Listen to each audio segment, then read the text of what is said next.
వేదిక పైన ఉన్నటువంటి గౌరవనీయులు, తెలుగు రాష్ట్రాల్లో అలానే దేశమంతా కూడా ప్రఖ్యాతి గాంచినటువంటి అత్యంత ప్రేక్షక అభిమానం కలిగినటువంటి మన అభిమాన నటుడు శ్రీ చిరంజీవి గారు, మిత్రులు, గౌరవ ఆంధ్రప్రదేశ్ రాష్ట్ర ఆరోగ్య శాఖ మంత్రి శ్రీ సత్యకుమార్ గారు, గౌరవనీయులు శ్రీ కేవీపీ రామచంద్రరావు గారు, గౌరవనీయులు రామచంద్రమూర్తి గారు, ఎంఎస్కో సంస్థ అధిపతి మిత్రులు విజయ్ కుమార్ గారు, పట్టాభిరామ గారి శ్రీమతి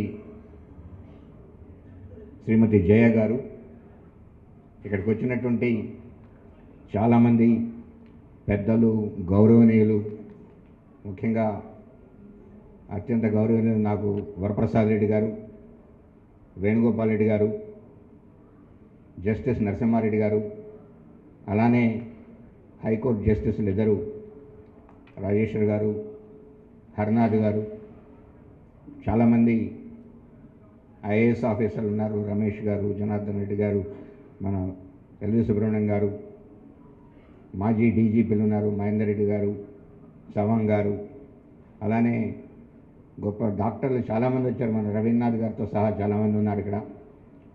అలానే డిఆర్డిఓ నుంచి డైరెక్టర్ జనరల్స్, అలానే డైరెక్టర్స్, ఇస్రో డైరెక్టర్స్, చాలామంది ఇట్లా రకరకాలు ఎవరైతే వ్యక్తులు అందరూ ఉన్నారో మీ అందరికి కూడా నా హృదయపూర్వక నమస్కారాలు. కీర్తిశేషులు పట్టాభిరామ గారు మంచి మిత్రులు, చాలాసార్లు వారితో గడపడం జరిగింది. నాకు వారి మీద ఉన్నటువంటి ఒక అభిప్రాయం ఏంటంటే, తెలుగు రాష్ట్రాల్లో మానసిక వికాసానికి, మానసిక రుగ్మతలను దూరం చేయడానికి విపరీతంగా కృషి చేసినటువంటి వ్యక్తుల్లో ఆయన చాలా ఎత్తులో ఉన్నటువంటి ఒక వ్యక్తి. ఆ తర్వాతనే ఎవరైనా కానీ అంత తీవ్రంగా ప్రయత్నించి మొత్తం కళాశాలలు, కాలేజీలు, స్కూల్స్, రకరకాల వాటిలో వెళ్ళి వీళ్ళందరికీ కూడా రకరకాల మాధ్యమాల ద్వారా తెలియజెప్పినటువంటి ఒక గొప్ప వ్యక్తి.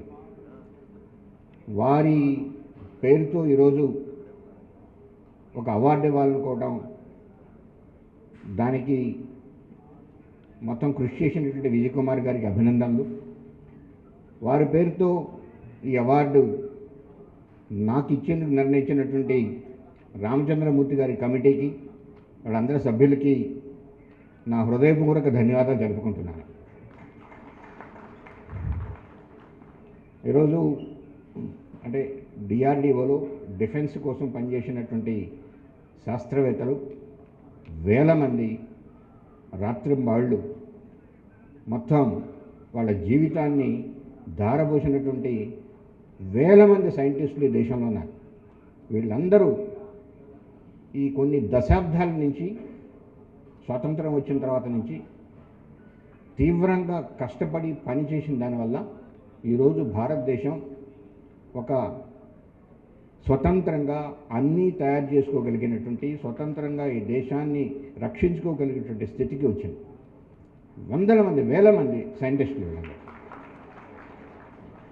నేను మొట్టమొదటిగా చెప్పేది ఏంటంటే, ఈ అవార్డు ఏదైతే ఇస్తున్నారో వాళ్ళందరికీ తరపున గుర్తింపుగా ఒక వ్యక్తిని ఒక గుర్తింపుగా పెట్టుకొని అది నాకు ఇవ్వడం జరిగింది. ముఖ్యంగా 1960లో ఒక తెలుగువాడు డిఆర్డిఓ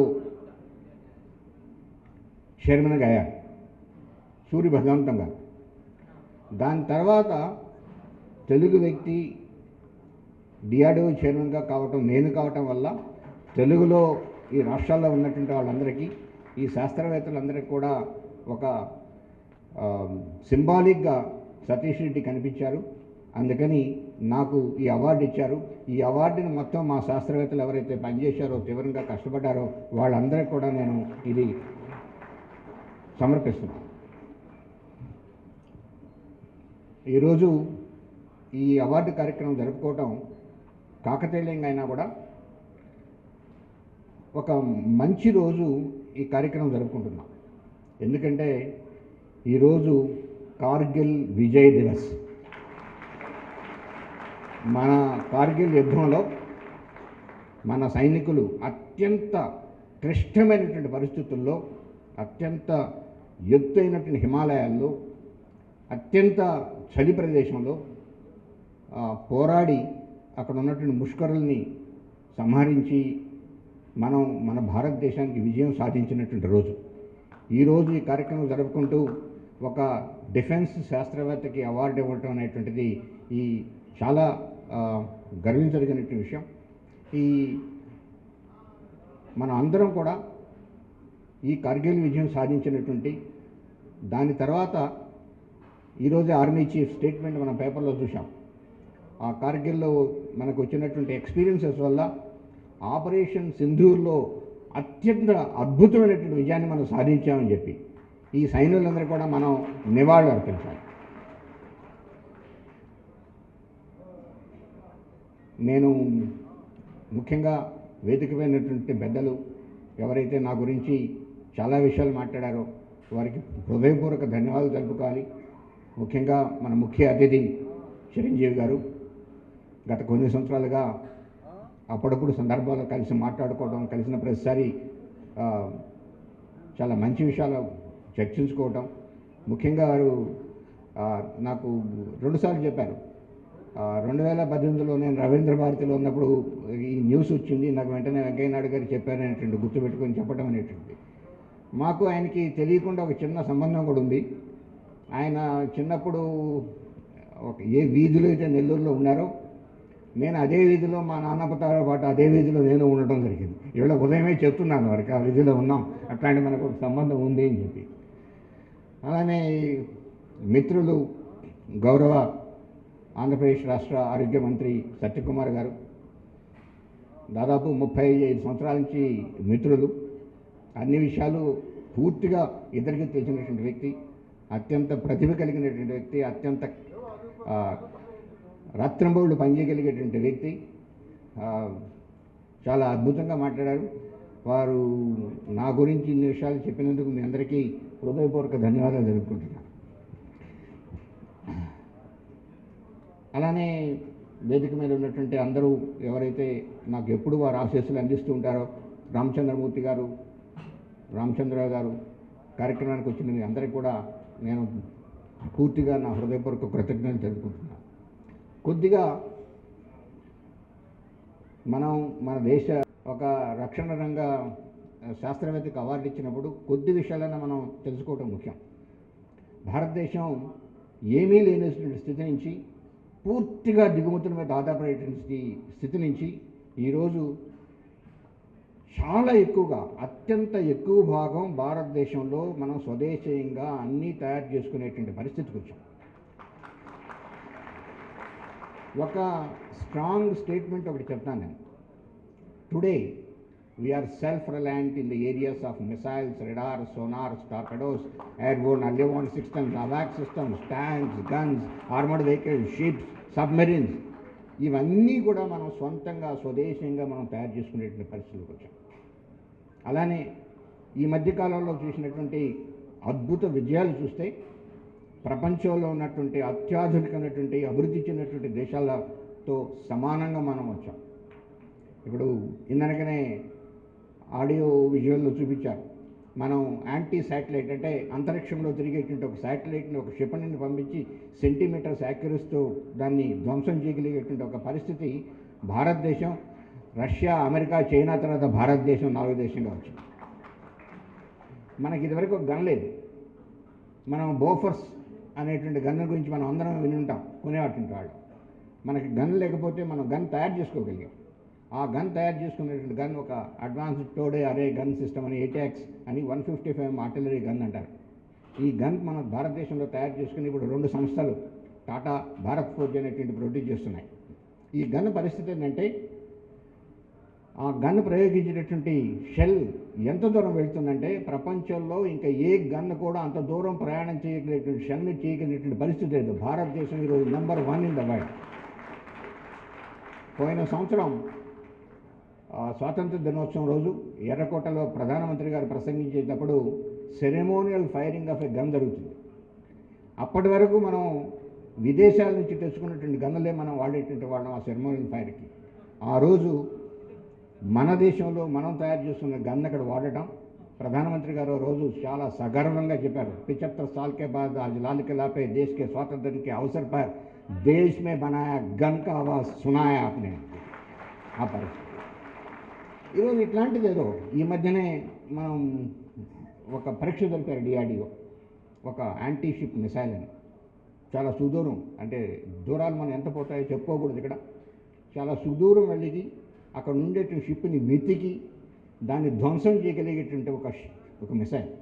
ఆ మిసైల్ ప్రపంచంలో ఎక్కడా ఏమీ లేనటువంటి ఒక గొప్ప క్షిపణి. ఎందుకంటే దాదాపు 80% హైపర్సానిక్, అంటే ధ్వని వేగం కంటే ఒక 8 రెట్లు వేగంతో అది ప్రయాణించేటువంటి క్షిపణి. ఇది ప్రపంచంలో ఎవరి దగ్గర రాలేదు, ఒక భారతదేశం దగ్గర మాత్రమే అలాంటి క్షిపణి మనం తయారు చేసుకోవట్లేదు, యాంటీ షిప్ మిసైల్. ఇట్లాంటి ఎన్నో మనం అద్భుత విజయాలు. ఈ మధ్యనే ఇక్కడ హైదరాబాద్లో ఉన్నటువంటి ఏఎస్ఎల్ అనేటువంటి ల్యాబ్ ఒకటి ప్రయోగించింది.